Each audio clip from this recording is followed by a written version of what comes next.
Ah, ça là, il faut que je l'enregistre, elle est trop drôle. Bon, bah, tu sais, tu vois le plan Argenteuil, la copine d'Audrey. Ce que j'ai oublié de dire dans la vidéo d'avant, c'est que j'ai appelé la copine d'Audrey.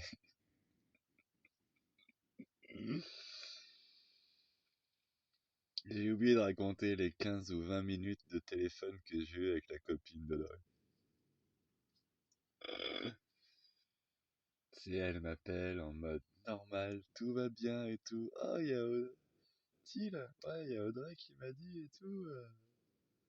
T'es pas très loin, tu pourrais donner des coups de main. Et elle a dû dire, ah, il y a mon copain qui est dans le coin et tout. En genre, il y a mon copain, tout se passe bien, ou il y a un ami, enfin, je sais pas comment elle m'a nommé. Mais bon, on a quand même un enfant ensemble, quoi, donc je sais pas trop comment elle m'a présenté à Marguerite. Et je sais pas pourquoi dans ma tête ça tilt, copine d'Audrey, elle me parle comme si choubidou ci, choubidou là, tout va bien dans la vie de tout le monde. Tu connais vraiment bien ta copine? Alors, enceinte de 6 mois, elle me dit qu'elle est stérile.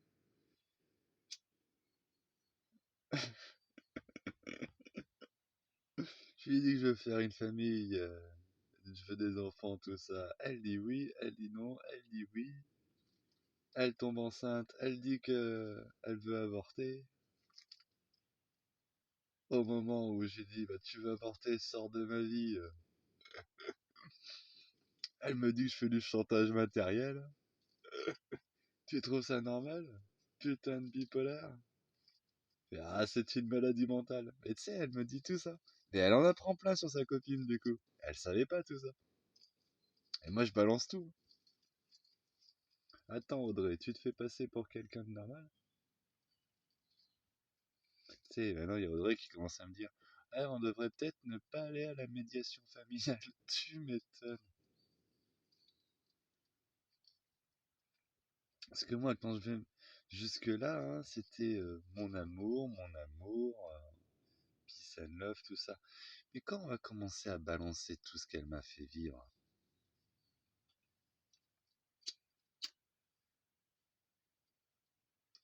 et qu'elle, elle va essayer de me charger en disant tout ce que je l'ai fait vivre, et que quand elle va essayer de me charger, je vais lui dire pourquoi, je vais expliquer mes actions.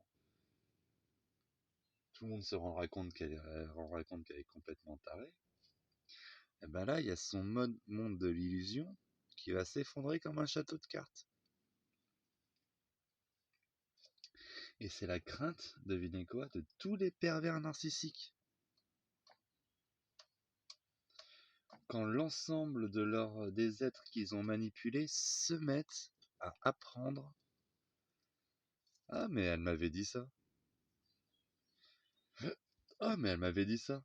Ah, mais c'est pas ça qu'elle m'avait dit. Ah, mais c'est pas ça. Mais attends. Et là, t'as le pervers narcissique qui sait pas comment faire parce que, putain, il y a tous ceux à qui je me suis foutu de leur gueule qui sont en train de se rendre compte que je me suis foutu de la gueule de tout le monde. Et ça va mal aller pour moi. Et c'est là où le pervers narcissique, d'habitude, il se casse. Sauf que là, elle a un gamin, elle peut pas se casser.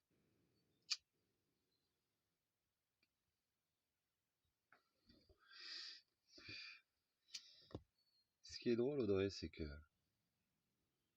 moi, dans ma vie, à un moment quand j'ai voulu me comprendre, que je voyais que j'étais un peu bizarre, un peu, je sais pas moi, je vais pas dire je suis intelligent, je crois qu'on me prend souvent pour plus intelligent que je ne le suis réellement. Mais j'ai quand même un esprit critique, analytique, assez poussé, je trouve.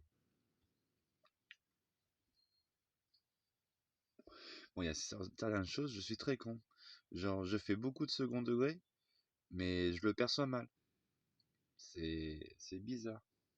Après, enfin, après recherche, tout ça, j'ai vu que ça pouvait être lié à l'autisme. Mais bon, ça, c'est un autre délire.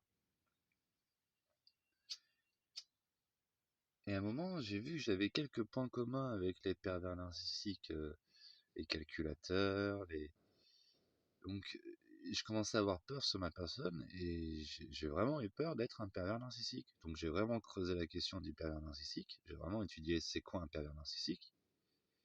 Et j'ai été assez soulagé à un moment parce que je me suis rendu compte, ben non, ça va, j'ai la logique froide, calculatrice, oui, mais je le tiens vers des objectifs qui me semblent plus sains et nobles. Enfin, je calcule tout, mais c'est bien pour imaginer un système équilibré. Un système où il n'y a pas de profit. J'essaye de chasser de mon lexique les termes profit et intérêt, justement. Je ne veux pas m'accaparer les choses, je veux que les choses soient pour l'ensemble. Et ça diffère énormément. Un pervers narcissique, c'est ce que tu es en fait. C'est quelqu'un qui va penser qu'à lui et va faire en sorte que tout lui rapporte avec tout le monde, au maximum. Ça, c'est un pervers narcissique. Donc, j'ai des points communs avec les pervers narcissiques, mais c'est toi, la perverse narcissique. Et c'est pour ça qu'on a des points communs.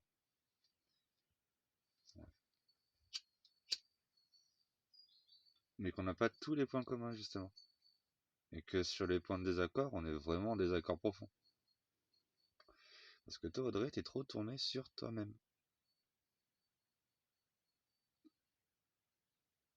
D'accord, j'ai voulu faire un... Quelque part, je suis aussi narcissique. J'ai voulu faire un hommage de mes pères avec mon fils.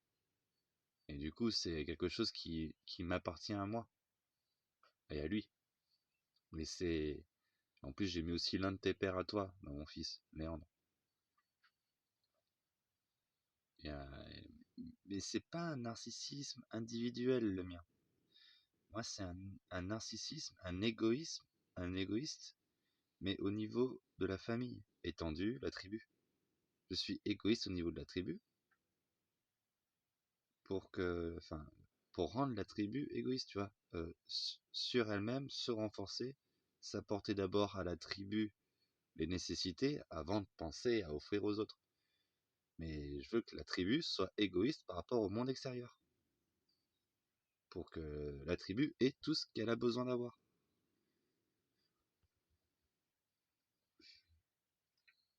Dans ma vie de tous les jours, quand on était à la Réunion, je dépensais plus pour toi que pour moi, Audrey. Je dépensais pour nous. Mais tu coûtais plus cher que moi. Et tu coûtes plus cher que moi au quotidien. Donc, ouais.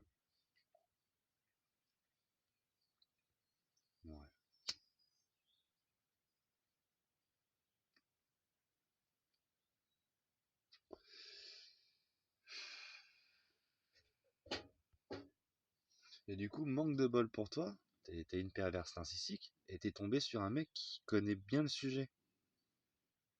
Et les premières fois où tu m'as insulté et critiqué en disant «Ah, t'es un pervers narcissique, un machin», j'ai compris que tu faisais une projection de ton être sur moi. J'ai d'abord pris sur moi et après j'ai essayé de te l'expliquer. Ah oui, mais les pervers narcissiques, ils rejettent toujours les choses sur l'autre. C'est ce que tu faisais, en fait. Moi, j'ai fait que le constater et te le dire. T'es une perverse narcissique. Mais je t'ai jamais attaqué en premier et c'est toi qui m'as... Enfin bref.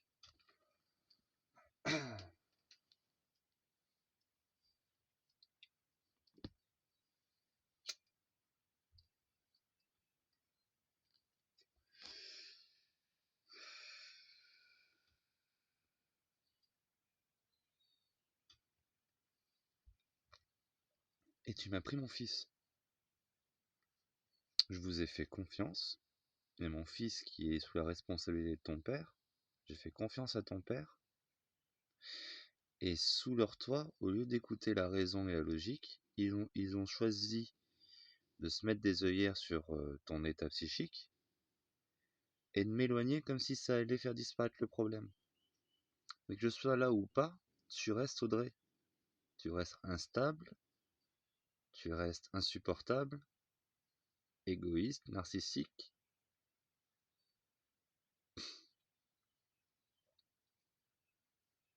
Et j'en veux à tes parents parce qu'ils ont éloigné de mon fils le seul des deux parents qui est réellement stable. Ça me fait chier de le dire, mais c'est le cas. T'as réussi à me faire dériver de ma stabilité, à m'énerver, à me mettre en colère. Mais il en a fallu quand même, hein, pour que tu y arrives. Enfin, j'ai beaucoup pris sur moi quand même, Audrey. J'ai des enregistrements qui le prouvent. T'as joué avec mes émotions. Tu m'as sûrement trompé. Et si tu l'as pas fait, ben en tout cas, t'es allé te faire draguer à droite à gauche. T'as revu des gars le lendemain qui voulaient te draguer, qui voulaient te choper, dans mon dos, en disant que t'allais à un cours de chant pour revoir un Comorien. T'as été sur le canapé avec, je sais pas comment il s'appelle, Mike ou Mika, ou à Sainte-Suzanne. Il a essayé de t'embrasser. Je sais pas moi si c'est passé plus. T'étais revenue toute timide. Donc bon, tu m'as, peut-être, il y a des possibilités, il y a des chances que tu m'as trompé. Que t'as couché avec d'autres mecs pendant qu'on était ensemble. Ça fait mal quand on aime une femme et qu'elle fait ça. Et tu l'as peut-être fait. Et jamais je pourrais te croire quand tu me diras que tu l'as jamais fait parce que tu m'as menti à plusieurs reprises sur plein de sujets. Donc j'aurai toujours ce doute en moi maintenant. Qu'est-ce que tu veux que je te dise? Je t'avais demandé au début de ne pas t'engager si tu ne voulais pas t'engager, si tu n'étais pas sûr de toi. Je t'ai demandé de ne pas me faire souffrir inutilement. Je suis du genre à faire confiance de manière naïve, sachant que je vais me faire sûrement trahir, mais je me dis, il faut faire l'acte de foi. Quand on tombe amoureux, ben, il faut se donner la chance. Même s'il y a une chance sur 100, eh ben, faut le faire. Parce que si c'est la chance sur 100, ben, c'est dommage de ne pas l'avoir fait. Mais j'ai quand même essayé de prendre toutes les précautions pour vraiment te montrer mon état d'esprit et te dire, pitié, me fais pas souffrir pour rien.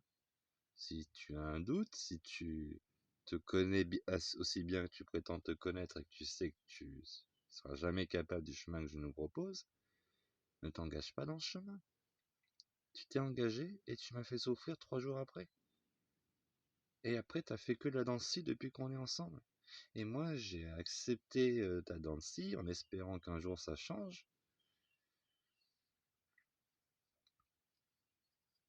Et là, tu m'avais pas dit je t'aime depuis le jugement du 22.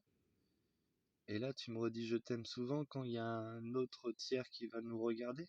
Parce qu'il faut que je dise les bonnes choses devant le médiateur familial pour pas qu'on ait des problèmes et pour pas qu'ils nous le prennent. Ils vont pas me prendre l'enfant à moi. Je suis quelqu'un de stable, de sain, j'ai un projet au long terme pour lui. Mais tu as peur qu'ils te le prennent à toi, Audrey. Et c'est bien ça que je vais faire. Tu es instable, tu m'as isolé de sa vie, tu refuses vraiment de prendre conscience de ton problème psychique. Le meilleur truc qui peut se passer pour cet enfant, c'est que tu perdes tes droits parentaux, qu'il soit sous ma responsabilité uniquement, que je l'amène en sécurité à Tahiti, et si tu veux le voir et si tu veux venir, tu seras la bienvenue, t'auras un endroit où dormir, t'auras à manger, avec moi ou sans moi.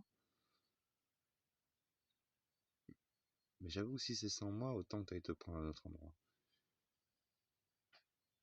Mais justement, ça sera la preuve pour toi de montrer au monde entier que t'es capable de travailler, de te prendre un logement et de faire vivre l'enfant. Et tu n'en es pas capable. Tu refuses de le faire. Moi, je veux le faire. Donc bon, j'ai voulu un enfant, je voulais une famille, je voulais une femme, jusqu'à ma mort, avec une famille nombreuse autour.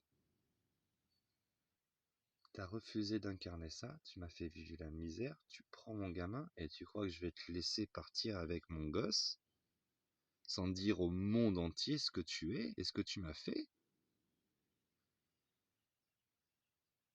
Si j'étais vraiment cet être monstrueux, incontrôlable, violent, explique-moi pourquoi j'ai pas encore tout mis le feu partout et récupéré mon gamin. Et pourtant, vous me poussez à bout, hein. Je sais pas quel genre de... comment ça peut être qualifié, mais... quelqu'un qui obtient mon consentement pour partir avec mon fils en me promettant monts et merveilles. Tu pourras le voir aussi souvent que tu veux, c'est important le lien père-fils. Oui, bien sûr, tu pourras te mettre dans le cabanon pour apprendre le WinDev. Ouais, pourquoi pas te coopter dans ma boîte et travailler avec moi. Oh, merci, beau papa. Euh, Ah non, tu peux pas dormir dans le cabanon, hein. Il fait trop froid. Bon, il fait pas plus froid que dans cette caravane et pourtant ça va bien. Un un mec qui utilise que des excuses de merde. Des excuses de merde. Ton père est comme toi. Tu es comme ton père. Vous êtes des excuseurs. Ah non, c'est pas possible parce que tu vois, il y a l'humidité à 35,4 et il y a une petite brise qui favorise la gelée matinale. Donc non, tu pourras pas boire du lait. Hein? Quoi? Mais le rapport entre tout ça? Aucun. Mais c'est une excuse. Ah, ok. Fallait bien te dire un truc. Ouais, ouais. Pourquoi je peux pas dormir là? Parce que... Parce que les chevreuils moisis. Et... D'accord, ok. Bon, j'ai excuse de merde pour je peux pas dormir là, ok. Je dors ailleurs. Pourquoi je peux pas le voir? Parce que... Aujourd'hui, il y a 3 nuages. Voilà. Ah, ok. Et quand il y en aura 4, je pourrai le voir? Ça dépendra des jours. Ah, ok. Et au final, non, tu m'emmerdes, parle au juge. Ah, ok, d'accord. Bon, bah, on va parler au juge. Et quand je parle au juge, on peut pas lui faire confiance. Il va dire tout. Ok. Il nous fait du chantage. Ok. Donc bon, André.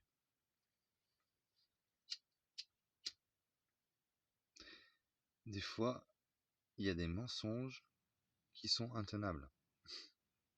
Il y a des positions qui sont intenables. Et tu es dans cette position-là. Je vous ai proposé depuis le 28 avril une solution à la réunion avec Mimose, une tiers de confiance à mon domicile, où je lui ai délégué toute autorité à l'endroit, que je lui ai fait faire une attestation en disant je serai impartial, considérant que l'intérêt supérieur de l'enfant, autorisant les parents à venir le voir, etc. 3 chambres, 2 salles de bain. Il y avait une chambre pour nous deux, où moi je pouvais dormir dans le garage si on se faisait la gueule. Il y avait une chambre pour Mimose et une chambre pour le petit. Dans une maison qu'on connaît bien, avec un témoin H24 là qui aurait pu appeler la police si un jour ça part en couille. C'était la solution la plus équitable que j'avais sous la main. Hein, 100 mètres carrés, un jardin, 3 chambres, un témoin à la retraite, H24, grand-mère, machin et tout. Ah, on peut pas lui faire confiance, on la connaît pas. Oui, ben écoute, je connaissais pas ton père, je lui ai fait confiance, il m'a mis dans le cul. Donc tu vois, ton histoire de confiance aussi, c'est une excuse de merde. Moi, je fais confiance à Mimose maintenant. La solution à Tahiti maintenant que je propose, à un moment tu veux partir, loin, tu dis oui, ok, allons à Tahiti. Et au moment de signer le papier pour que je puisse montrer au juge que les parents sont ok, j'atteste, Audrey Sousigné Gonzalez, vouloir m'installer avec Quentin Amagneux et notre fils Thiel Amagneux à Tahiti. Et accepte que le tiers de confiance soit Catherine Paracone. Voilà, t'as pas voulu signer ce papier. Et après, je t'ai dit, mais Audrey, je veux aller à Tahiti avec mon fils, je veux récupérer mon gamin. Après ce que vous me faites, je veux prendre mon fils. Si tu signes pas ce papier, je vais devoir... Oui, c'est une forme de chantage. Si, alors, c'est du chantage, oui. Mais si tu ne signes pas ce papier, Comment je dois faire pour avoir mon fils et avoir gain de cause? Sachant que moi, le jour où il est sous ma responsabilité ou celle de ma mère, tu pourras le voir. Et apparemment, quand il est sous ta responsabilité, et en plus tu es tout le temps avec lui, sans surveillance régulièrement.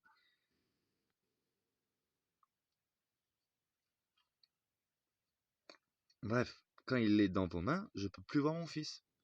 Depuis le 7, j'ai pas vu mon fils. On est le 24.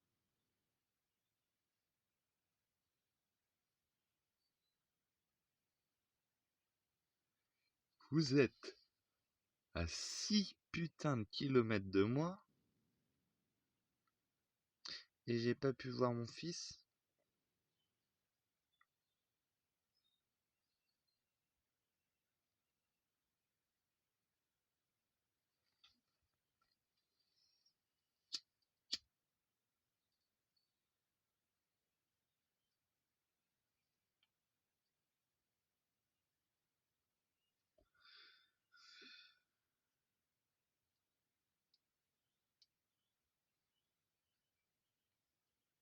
Donc bon, tu vis ce que tout manipulateur menteur qui se sent pris au piège vit. Un stress intense à l'intérieur de soi-même, l'envie d'échapper, l'envie de ne pas être présente. Et quand j'irai à la médiatrice le 11 et que tu seras pas là parce que tu seras trop honteuse et que tu n'auras pas confronté nos deux versions parce que tu sais très bien que ta version est bien moins stable que la mienne, et que au premier mot tu vas te mettre à hurler, à criser, à pleurer, à partir dans tes délires accusatrices où il va falloir de la patience, bref, tu seras instable. Une crise comme on connaît les crises d'Audrey, et que ça sera vu par ceux qui sont là pour nous juger, tu perdras toute crédibilité. Et tu le sais.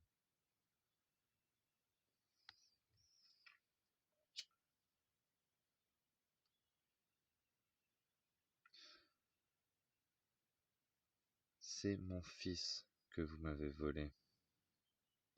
Et s'il y a bien une chose dans le monde pour laquelle maintenant je vais devenir sérieux, c'est bien pour mon garçon.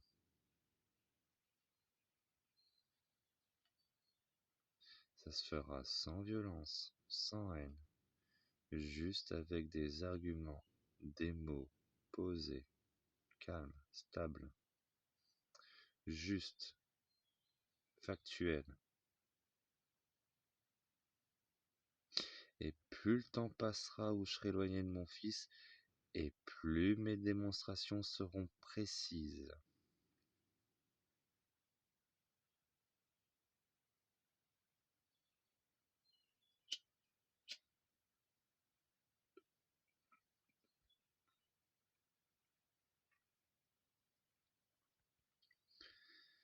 Je suis un essayiste, un philosophe. Amateur, peut-être. Toutes les pensées que j'ai posées sur cette chaîne, notamment sur la violence, qui est un sujet philosophique comme un autre, ne sont rien d'autre que des essais de la pensée.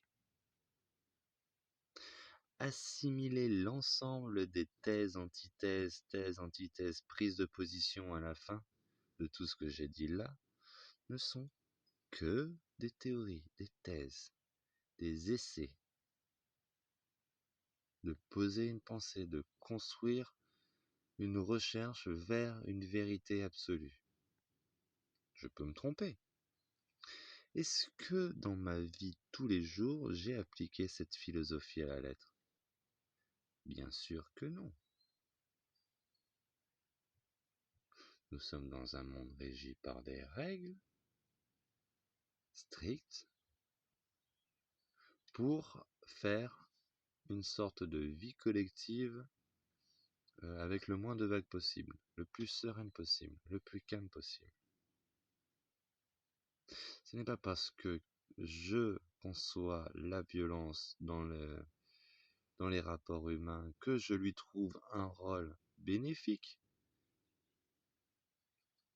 que tout de suite, je vais me mettre à l'appliquer dans un monde qui est déjà régi par un code moral, par une philosophie, etc. Même si ma philosophie va à contre-courant de ce qu'on vit aujourd'hui, j'ai le droit d'élaborer une ligne philosophique, même à contre-courant de ce qui est vécu aujourd'hui, tout en respectant, moi, une fois que la vidéo est terminée, le code moral qui m'entoure. Et cette nuance, Audrey, tu ne l'as pas comprise. Et sous prétexte parce que je suis parti en couille sur YouTube en disant choubidouli, choupidoula, choupidoula, si t'es en face d'Hitler en 33, tu le tues ou pas? Si t'es en face de Macron en 2017, tu le tues ou pas? Tu vois le genre de parallèle que je fais?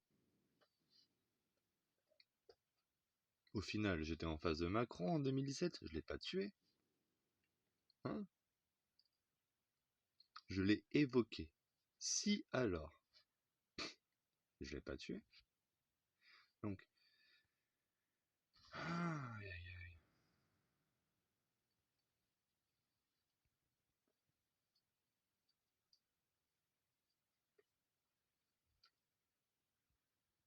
Montre-moi une personne à qui j'ai fait du mal sur la planète. Montre-moi une seule personne. Tu vas en trouver plein des personnes qui m'ont fait du mal à moi. Mais montre-moi-en une seule à qui j'ai fait du mal. Un mal gratuit, hein. Montre-moi une personne qui dit ah, lui, c'est un connard, il m'a bien niqué. Non, il y a des mecs qui me disent c'est un connard. Oui, t'en trouveras sûrement. Plein.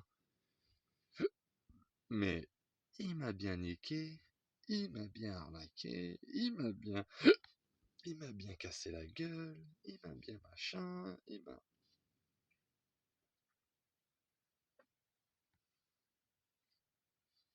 J'ai arnaqué qui dans ma vie?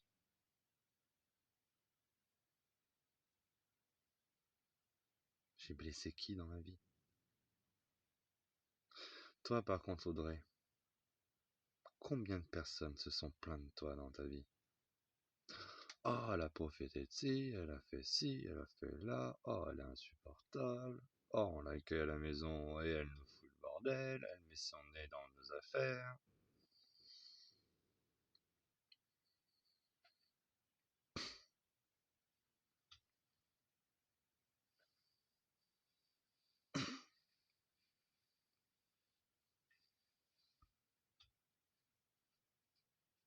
Tu sais, à un moment, tu me dis, j'ai frappé personne. Après, tu me dis, ah, j'ai frappé Yurik. Après, tu me dis, ah, j'ai frappé Fifi.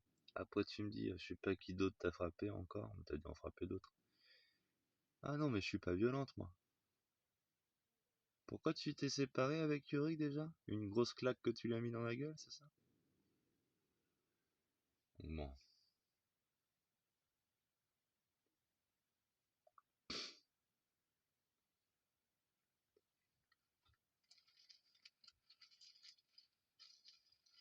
Jamais aucune femme m'avait frappé aussi souvent, régulièrement et durement que toi, Audrey, dans ma vie. Jamais. Mais t'as eu beaucoup des femmes, hein. Mais jamais aucune femme avec qui j'étais dans ma vie a été aussi violente avec moi.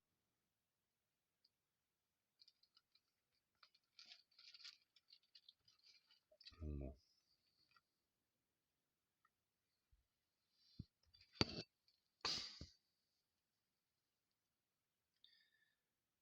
Je sais pas si tu seras là ou pas le 27 pour la médiation familiale. Mais si tu ne viens pas... Ah, c'est du chantage. Si tu ne viens pas, ça jouera en ta défaveur. Car j'expliquerai, quand je serai seul avec la médiatrice, pourquoi tu n'es pas venu. Et ça voudra tout dire ton absence. Des bisous tout le monde. Prenez soin de vous.